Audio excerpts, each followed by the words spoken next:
Hey everyone, welcome back to She Bars Podcast. Today's guest is Renee. Hi Renee. Hey, hello. Thank you so much for being a guest today. Yeah, thank you for having me.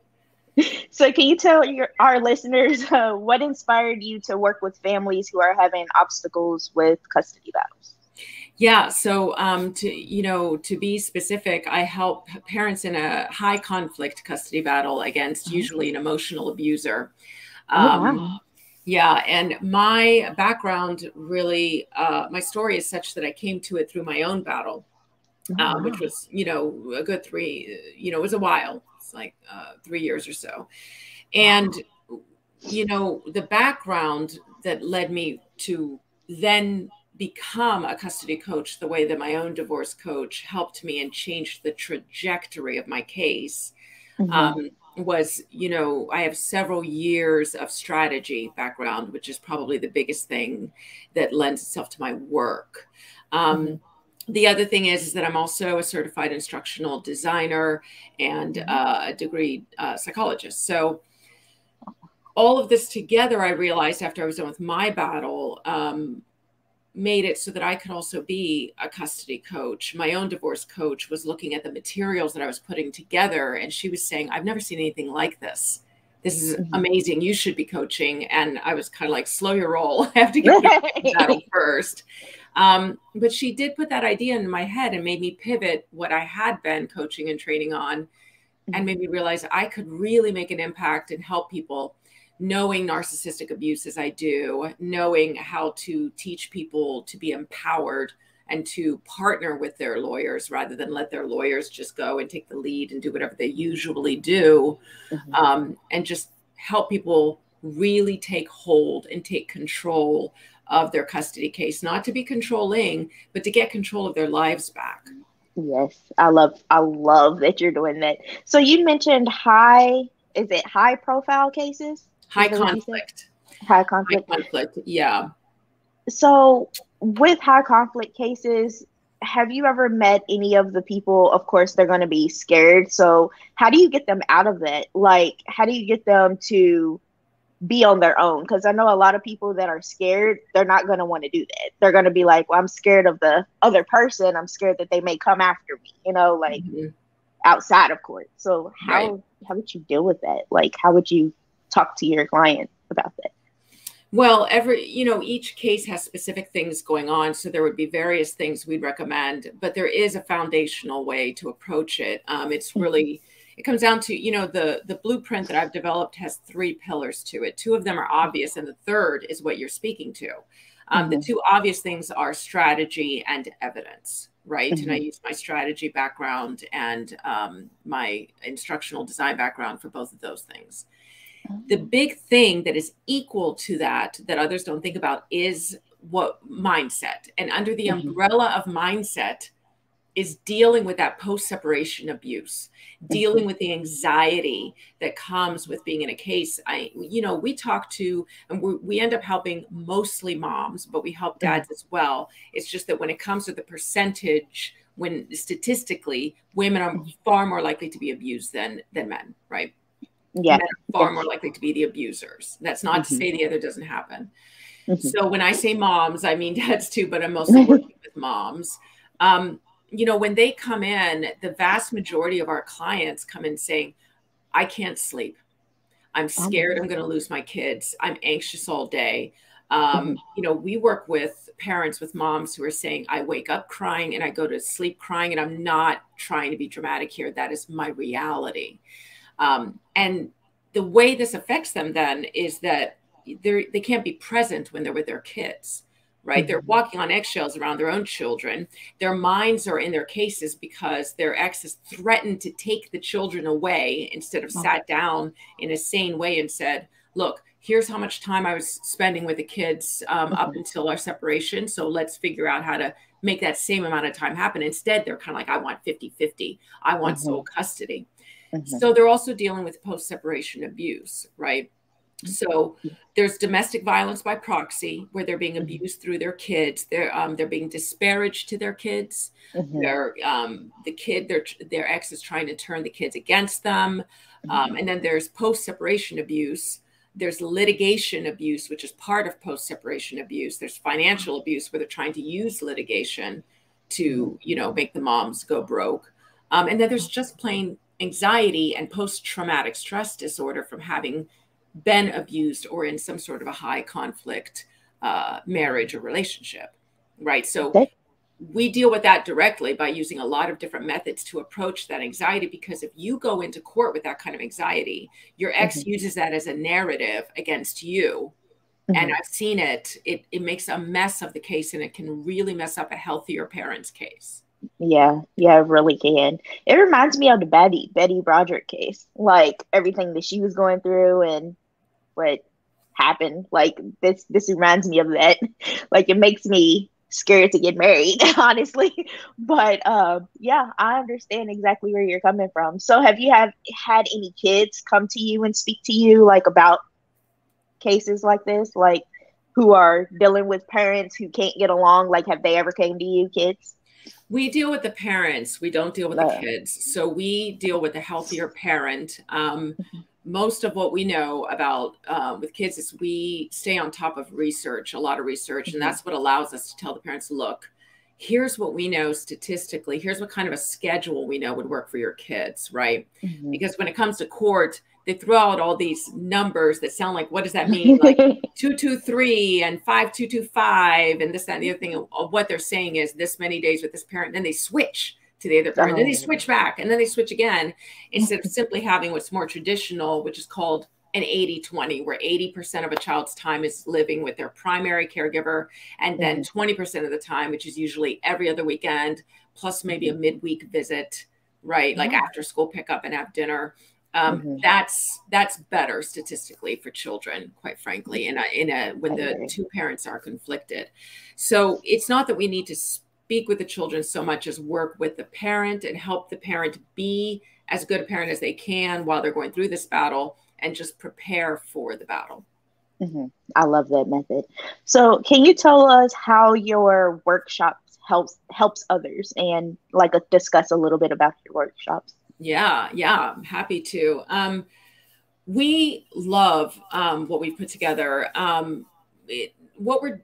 What we've created, what I've created is the custody blueprint, right? And then we all work within that framework. The custody blueprint, as I mentioned, has the 3 pillars of strategy, evidence, and mindset, right?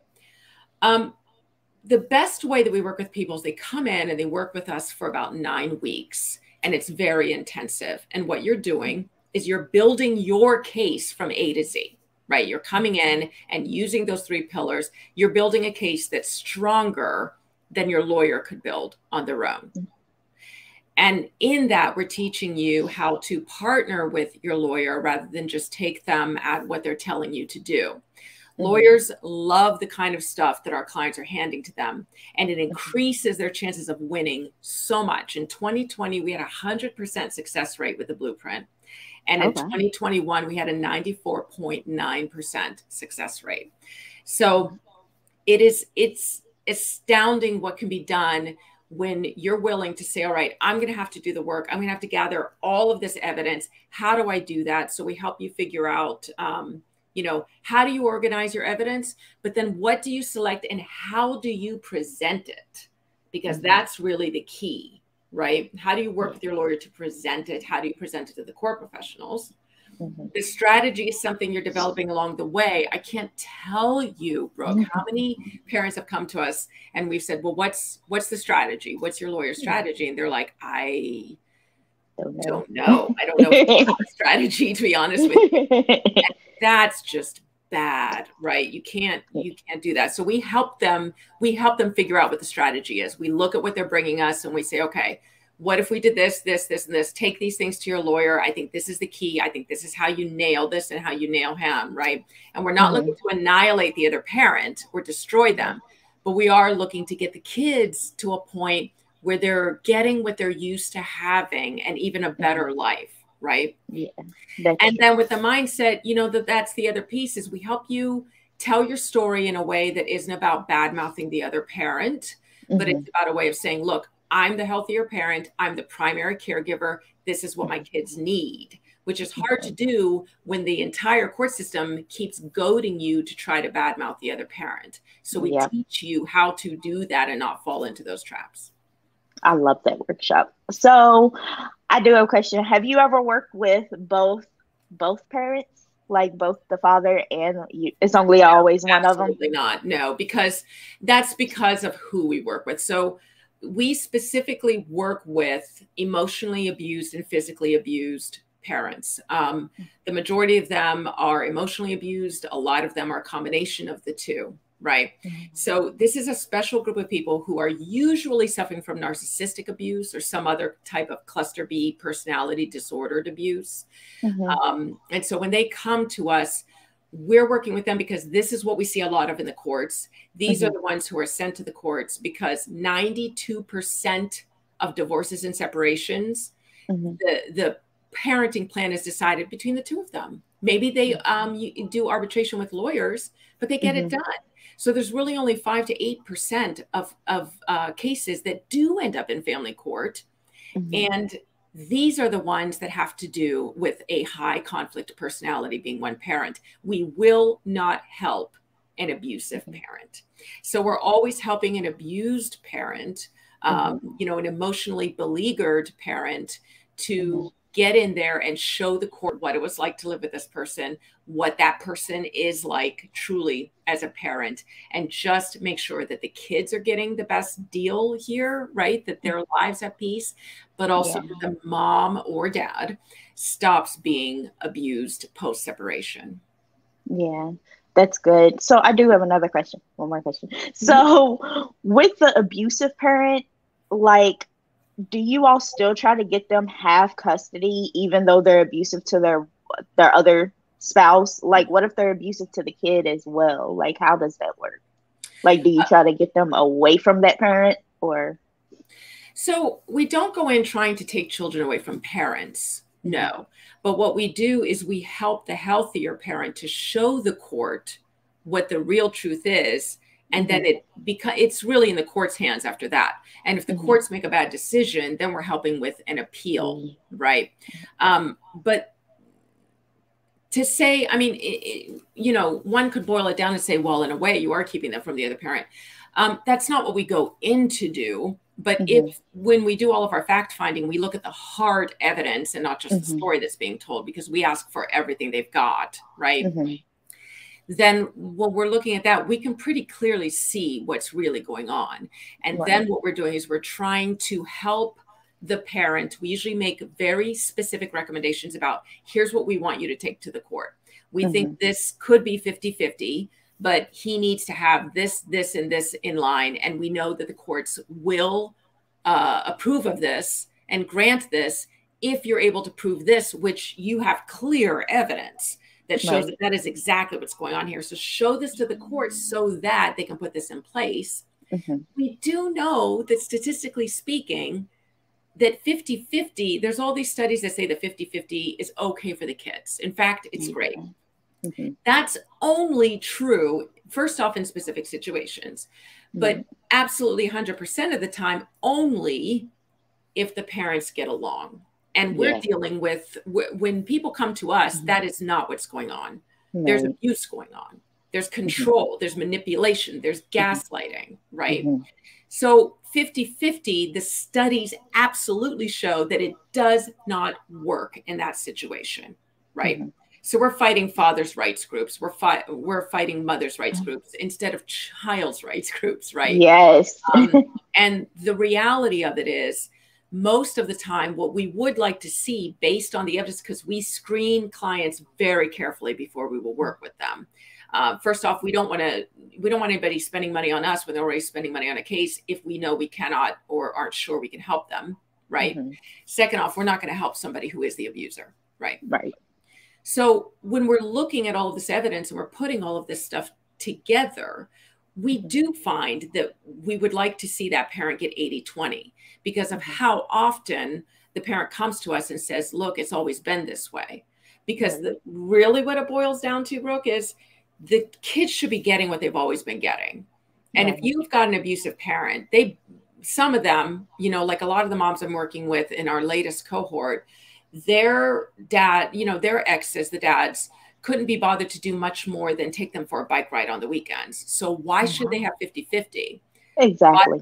Right? A lot of these men, they don't, or, you know, the other parent, the abuser, they don't know the teachers' names. They don't know their kids' friends. They don't know what their kids like. They're forcing their own likes onto the kids.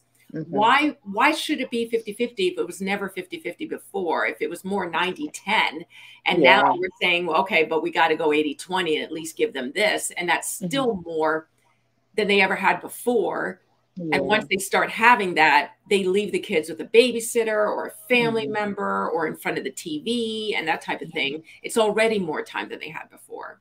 So we don't often encourage 50-50 unless that's what the kids were experiencing before, and the other parent can be made to see that they need to be, if they're incapable of feeling real empathy and being the better parent, that at least they're taught how to pretend to be the better parents so that the kids are suffering less at that forced upon them time. Wow. That's amazing how you work with those types of families. I do have one last question for you. So have you ever done like any TED Talk or any speaking engagements like in front of people or anything about this particular topic? Oh gosh, would that I had time, but we're all no, I think, you know, I think maybe you're trying to refer people over to it. We do podcasts. We do give people a chance to listen to us as they're, you know, driving on their way or doing whatever they're doing, laundry, dishes. But we haven't presented any sort of a TED Talk. We do have, however, almost the equivalent of a TED Talk. We do have our masterclass at custodycorner.com that's free for people to listen to, that is deeply informative and will really get people started on what they truly need to be thinking about when they're dealing with this kind of individual, right? Because there are no guarantees at all, right? Even with our work, what we're doing is we're helping people put forth the best case they can. You're like a circle that floats around me, keeping me safe and sound.